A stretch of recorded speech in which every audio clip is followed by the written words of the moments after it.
नमस्कार दर्शक बंधु आपण को आम चैनल को स्वागत। आज भिडटी समस्त वृष राशि व्यक्ति विशेषों बहुत गुरुत्वपूर्ण रही। से आपणकर जदि वृष राशि होता है तेबे यही भिडटी को थरे मात्र निश्चित भाव शेष पर्यंत देखंतु एवं निजर व्यस्त समय मध्यरु मात्र 10 मिनिट समय आपण निज पाई दियंतु एवं निज भविष्य विषय जानतु।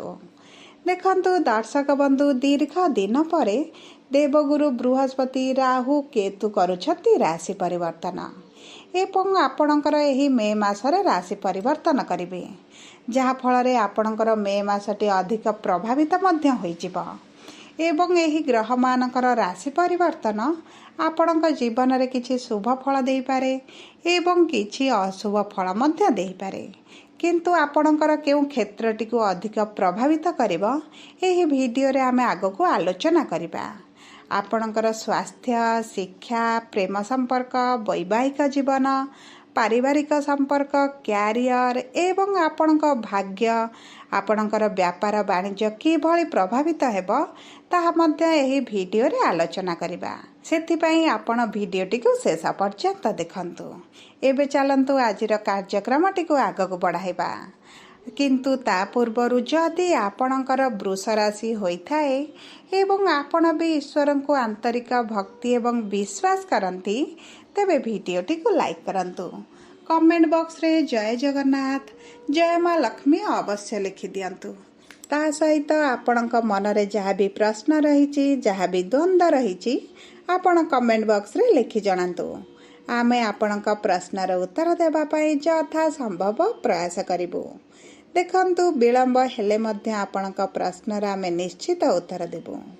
ता सहित दर्शक बंधु जानि रखंतु जे आमर एही कार्यक्रमटी आपणकर जन्म राशि बा चंद्र राशि उपरे आधारित होइछि।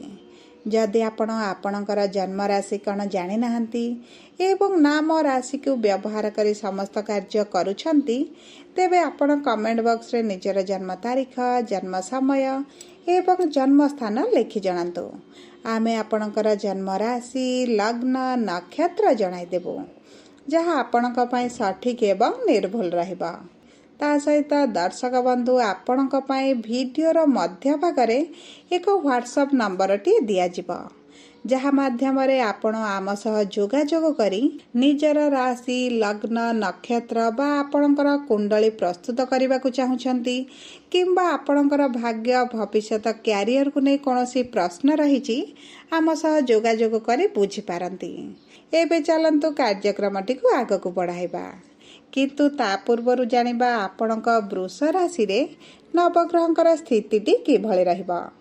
देखंतु आपणकर प्रथम गृह रे देवगुरु बृहस्पति, तृतीय गृह रे मंगल, पंचम गृह रे केतु, एकादश गृह रे बुध, शुक्र, शनि एवं राहु, द्वादश गृह रे सूर्य विराजमान होइछंती जहा फल रे सेही गृह गुड़िक अधिक प्रभावित हेबा। एबे चलंतु जानिबा आपणकर स्वास्थ्यटी किभଳି रहबा। देखंतु आपणकर स्वास्थ्य आपणक प्रथम गृहरु जଣା पड़े एवं प्रथम गृह रे देवगुरु बृहस्पति विराजमान करिछंती किंतु एही मे मास 15 तारिख दिन आपणकर द्वितीय गृह को गोचर करिवे जहा फल रे आपणकर जेउ खाद्य पानीय को नै अधिक समस्या चलीथिला आपण निजर खाद्यर दायित्व नेउ नथिले आपणकर मोटापा बढ़ी जाइथिला गैस डाइजेशन रे समस्या स्टोमक रे समस्या जहा भी आपण पेट जनित समस्या देखुथिले ता आपणकर दूर होई जिवो कारण गुरु आपणकर द्वितीय गृह को गोचर करिवे एवं सूर्य आपणक राशि को आसीबे आपण ऊर्जावान मध्य अनुभव करिवे निज स्वास्थ्य को नै अधिक दायित्ववान होई जिवे विशेष भाव रे आपणकर पूर्वरु जदि किछि समस्या रहिछि ता मध्य धीरे धीरे कमिबा आरंभ हेबो आपणकर स्वास्थ्य को नै थिबा चिंताटी दूर होई जिवो।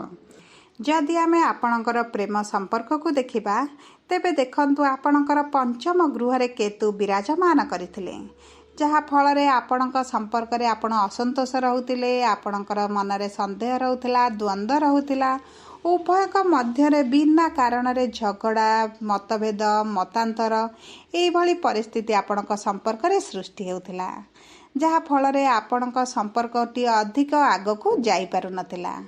କିନ୍ତୁ ଏହି ମେ ମାସ 18 ତାରିଖ ଦିନ କେତୁ ଆପଣଙ୍କର ପଞ୍ଚମ ଗୃହ ତ୍ୟାଗ କରିବେ, ଯାହାଫଳରେ ଦେଖିବେ ଆପଣଙ୍କ ସମ୍ପର୍କରେ ମଧୁରତା ଫେରିବ। ପୁନର୍ବାର ଆପଣ ଏକାଠି ହେବାର ବହୁତ ଅଧିକ ସମ୍ଭାବନା ମଧ୍ୟ ରହିଛି। ଆପଣଙ୍କ ସମ୍ପର୍କରେ ବୁଝାମଣାଟି ବଢ଼ିଯିବ। ଉଭୟ ଏକତ୍ର ସମୟ ଅତିବାହିତ କରିବେ। ଉଭୟଙ୍କୁ ସମ୍ମାନ ଦେବେ। ପ୍ରେମ ରୋମାନ୍ସର ବୃଦ୍ଧି ଘଟିବ।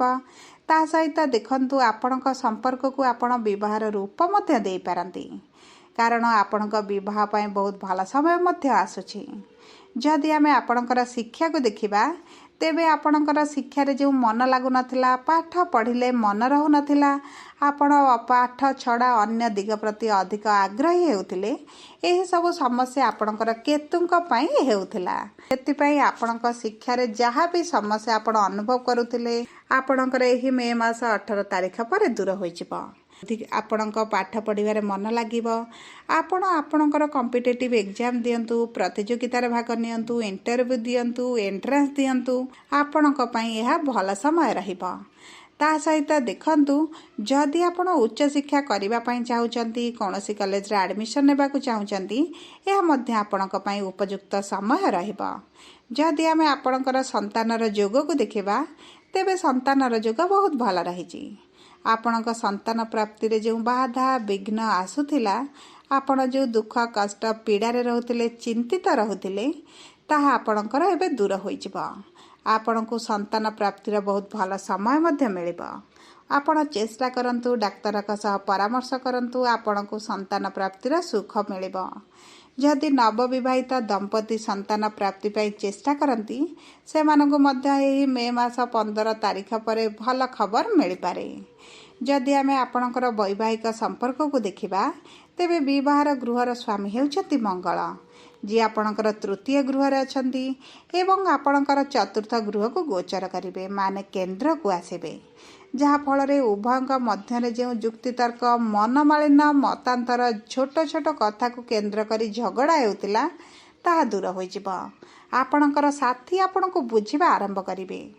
ଆପଣଙ୍କ ପରିବାର ବର୍ଗ ମଧ୍ୟ ଆପଣଙ୍କୁ ବୁଝିବେ। ଆପଣଙ୍କ ନିଷ୍ପତ୍ତିରେ ସହମତ ହେବେ।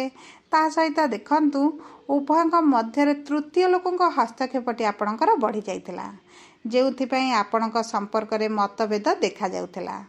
ଏହା ଆପଣଙ୍କ ଜୀବନରୁ ଧୀରେ ଧୀରେ କମିବା ଆରମ୍ଭ ହେବ।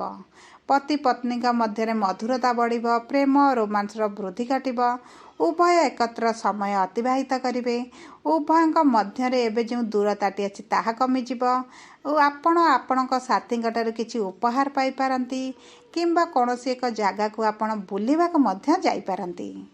ଦେଖନ୍ତୁ, ଯଦି ଆମେ ଆପଣଙ୍କର କର୍ମକ୍ଷେତ୍ରକୁ ଦେଖିବା, ତେବେ ଆପଣଙ୍କ କର୍ମକ୍ଷେତ୍ରର ସ୍ୱାମୀ ହେଉଛନ୍ତି ଶନି, ଯିଏ ଏବେ ରାହୁଙ୍କ ପ୍ରଭାବରେ ଅଛନ୍ତି।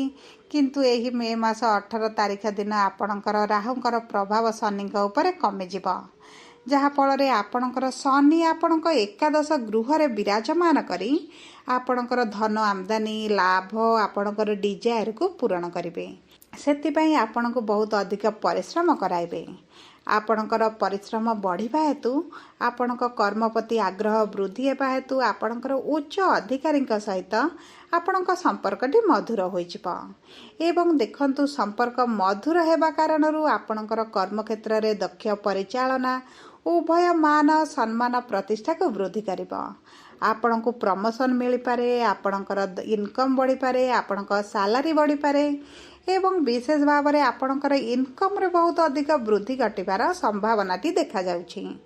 ତା ସହିତ ଦେଖନ୍ତୁ, ଆପଣଙ୍କର ଯେଉଁମାନେ ଶତ୍ରୁତା ଆଚରଣ କରୁଥିଲେ, ଆପଣଙ୍କୁ ଖାଲରେ ପକାଉଥିଲେ, ସେମାନଙ୍କ ପ୍ରଭାବ ମଧ୍ୟ ଦୂର ହୋଇଯିବ। ଆପଣଙ୍କ କର୍ମକ୍ଷେତ୍ରରେ ସକାରାତ୍ମକ ପରିବର୍ତ୍ତନ ଆପଣ ଅନୁଭବ କରିବେ।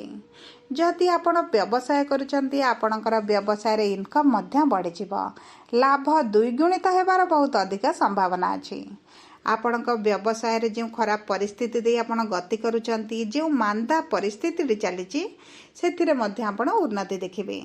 ଦେଖନ୍ତୁ, ଆପଣଙ୍କର ପରିଶ୍ରମଟି ନିଶ୍ଚିତ ଭାବରେ ବଢ଼ିଯିବ, କିନ୍ତୁ ଆପଣଙ୍କ ପରିଶ୍ରମ ଅନୁପାତରେ ଲାଭ ମଧ୍ୟ ବଢ଼ିଯିବ।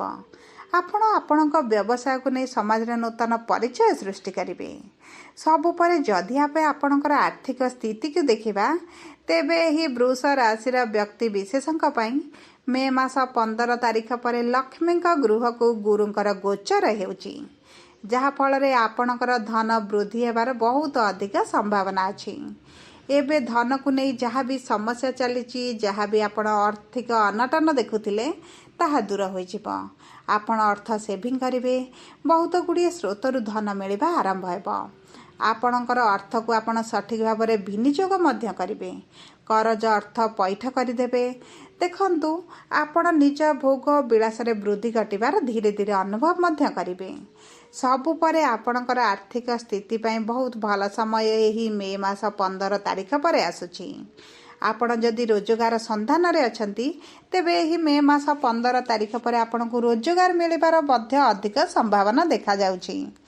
ଯଦି ଆମେ ମୋଟାମୋଟି ଭାବେ ଦେଖିବା, ତେବେ ମେ ମାସଟି ଆପଣଙ୍କ ପାଇଁ ଭଲ ରହିଛି। କିନ୍ତୁ ଅଧିକା ଶୁଭ ଫଳ ପ୍ରାପ୍ତି ପାଇଁ ଆପଣ ପ୍ରତିଦିନ ଶୁକ୍ରଙ୍କର ବୀଜ ମନ୍ତ୍ର ଜପ କରନ୍ତୁ। ପ୍ରଭୁ ସୂର୍ଯ୍ୟଙ୍କୁ ଜଳ ଅର୍ପଣ କରନ୍ତୁ। ହନୁମାନ ଚାଳିସା ପାଠ କରନ୍ତୁ। ଗାୟତ୍ରୀ ମନ୍ତ୍ର ଜପ କରନ୍ତୁ। ଏହା ଆପଣଙ୍କ ପାଇଁ ବହୁତ ଅଧିକ ଶୁଭ ରହିବ। ଯଦି ଆପଣଙ୍କର ବୃଷ ରାଶି ହୋଇଥାଏ, ଭିଡ଼ିଓଟି କିଭଳି ଲାଗିଲା କମେଣ୍ଟ ବକ୍ସରେ ଲେଖି ଜଣାନ୍ତୁ।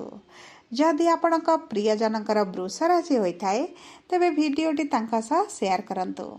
ଯଦି ପ୍ରଥମ ଥର ଆମ ଚ୍ୟାନେଲକୁ ଆସିଛନ୍ତି, ଚ୍ୟାନେଲଟିକୁ ସବସ୍କ୍ରାଇବ୍ କରନ୍ତୁ ଏବଂ ଭିଡ଼ିଓରେ ଦିଆଯାଇଥିବା ହ୍ୱାଟ୍ସଆପ୍ ନମ୍ବର ମାଧ୍ୟମରେ ଆପଣ ଆମ ସହ ଯୋଗାଯୋଗ କରନ୍ତୁ। ଧନ୍ୟବାଦ। ଆପଣ